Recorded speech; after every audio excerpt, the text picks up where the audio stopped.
वैष्णवी हगवणेंच्या मृत्यूनंतर तिचं 10 महिन्यांचं बाळ पुण्यातल्या कर्वेनगरमध्ये राहणाऱ्या बंदूकधारी निलेश चव्हाणकडे.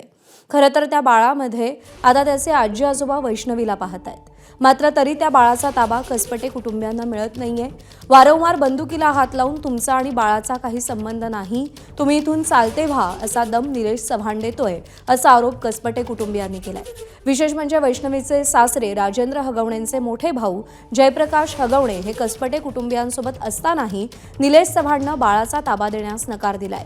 हा निलेश चव्हाण वैष्णवीचे पती शशांक हगवणेचा मित्र असल्याची शक्यता कसपटे कुटुंबियांनी व्यक्त केली आहे. बाळ आणायला गेलेल्या वैष्णवीच्या मामांकडून ही सगळी आपबीती जाणून घेतली आमचे प्रतिनिधी नाझिम मुल्ला यांनी.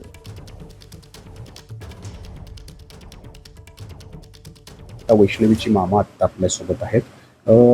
ते बाळ आता नेमकं कुठं आहे? कारण अवघं 10 महिन्याचं ते बाळ आहे आणि त्याचं संगोपन नेमकं आता कसं होतंय ते तुमच्याकडे यावं म्हणून तुम्ही काय प्रयत्न करता?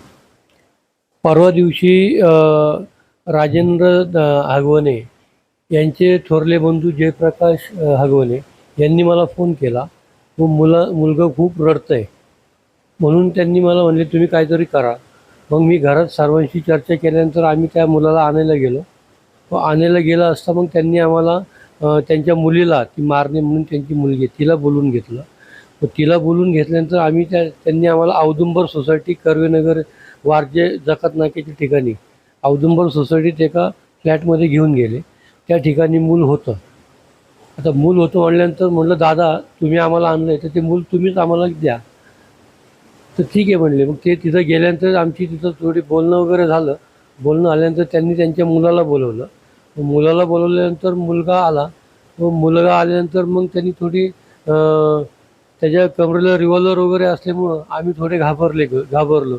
दादा म्हटलं तुम्हीच बोला त्यांच्याशी. मग दादा त्यांच्याशी बोलले. तर म्हटलं कोण दादा बिदा, घराच्या बाहेर व्हा, तुम्ही पहिले घराच्या बाहेर व्हा, तुम्हाला इथं काहीच अधिकार नाही आहे माझ्या घरात येऊन मूल मागायचा. ते म्हटलं अरे मी त्या मुलाचा आजोबा आहे, काय मी दादा आहे. ते म्हटले मी आजोबा बिजोबा काही जाणत नाही, तू पहिला घराच्या बाहेर हो. असं करून आम्हाला त्यांनी हाकलून दिलं. त्याच्याकडे बंदूक आहे हे समजलं, म्हणजे त्यांनी काही बंदुकाचा धाक वगैरे दाखवण्याचा प्रयत्न वगैरे केला? नाही, तो सारखा तिला हात लावत होता. तो तिथं हात लावत असल्यामुळे आम्हाला वाटलं, आम्ही थोडं व्हायबल झालो का ह्या क्षेत्रात आम्ही हे नाही आहे, ह्या गोष्टी आम्हाला नवीन होत्या, त्यामुळे आम्ही घाबरलो. खरं तर हे लेकरू खूप छोटंसं आहे आणि त्याचं संगोपन आता होणं खूप गरजेचं आहे आणि वैष्णवीचे आई वडीलच त्याचं संगोपन अतिशय योग्यरित्या करू शकतात. त्यामुळं ते बाळ इथं येणं गरजेचं आहे.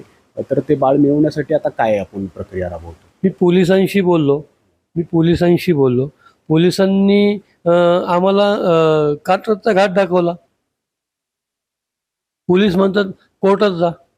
अहो मूल कुणाचं आहे? हगवणे कसपटे परिवारातलं.